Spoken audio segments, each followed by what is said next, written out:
Next example. अब इस example में देखो क्या करना है। Consider the line given by L one क्या दिया X plus three Y minus five equal to zero, L two दिया three X minus K Y minus one equal to zero, L three दिया है five X plus two Y minus twelve equal to zero. Match the statement and expression in a column one with the statement oblique expression in column to.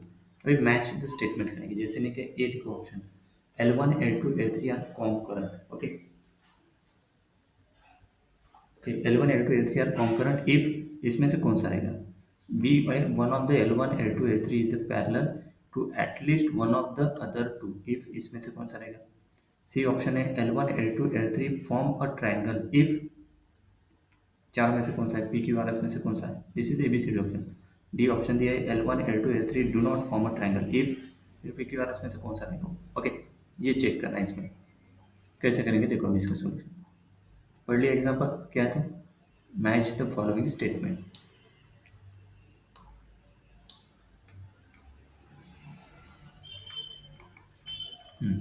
देखो let's मतलब ये L one L two L three वैसे का वैसे लिखा। अभी इसका slope slope क्या था एम वन है ना, so minus one by three है ना, क्योंकि एम इसको इस फॉर्म में लिखो पहले एम एक्स प्लस सी ने क्या कैसे आएगा वो, तो इसको कट कर देता हूँ।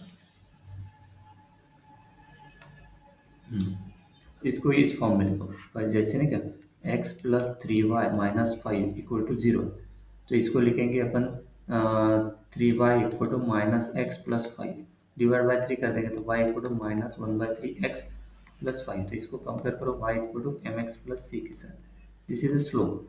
तो इसमें देखो एम वन किया है उसको एक लाइन का एम वन, तो एम वन इक्वल टू क्या आ गया minus one by three. M two equal to वैसे ही कंपेयर करो तो minus three, three upon minus K तो three by K not equal to zero assume करेंगे। सही है। ये एम टू सेकंड लाइन का slope, slope of L three M three equal to minus five by two. Now let's address each part of column one. जैसे एक option क्या है L one L two L three are concurrent.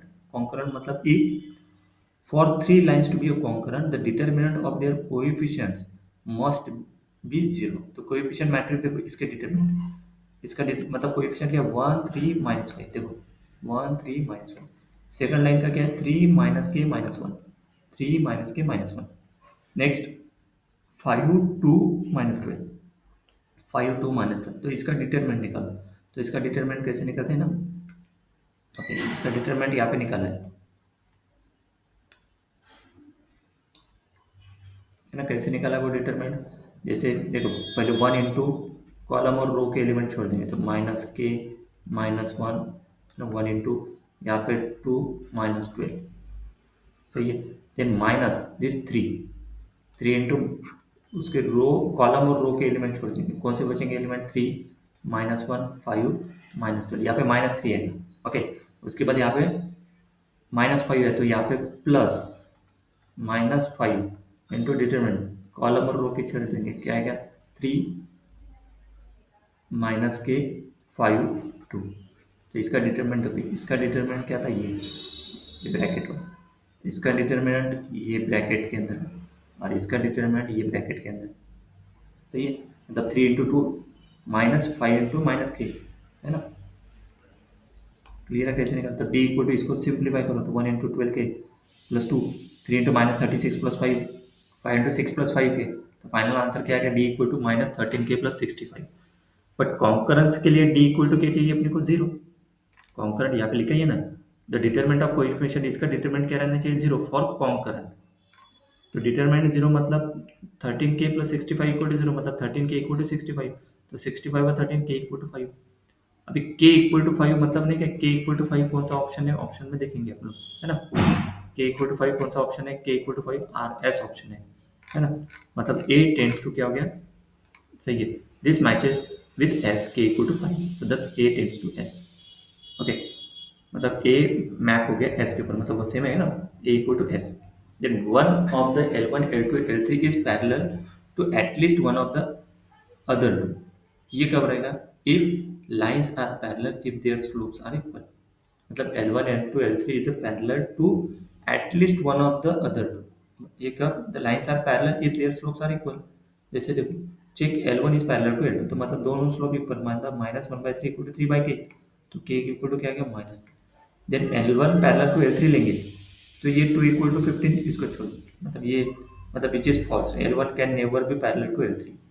At least one बोला ना, at least one, मतलब एक, मतलब के इक्वल टू -9 आ गया एक वैल्यू। दूसरी L2 is parallel to L3 check करेंगे तो M1 इक्वल टू M2, मतलब 3/k इक्वल टू -5/2। सो ये k आ गया -6/5, मतलब one of the L1 L2 L3 is parallel to at least one of the other two if k equal to -9, k equal to 6/5। अभी k equal to -9 कौन सा option है? P option है, ठीक है। k equal to -9 P और k equal to -6/5, मतलब B किसके साथ मैप हो रहा है? Q, मतलब B इक्विवेलेंट टू क्या, मतलब B implies P and Q, है ना। इफ कौन सी करके P condition Q condition satisfy कर, देखो B का मैपिंग मैचेस पेयर कौन सा आ गया? B का मैचेस पेयर आ गया, देखो P और Q। नेक्स्ट ये ऑप्शन दिया L1 L2 L3 form a triangle if three lines form a triangle if and only if they are not concurrent and no two lines are parallel. From A lines are concurrent if k equal to 5, from B lines are parallel if k equal to -9, k equal to -6/5, है ना।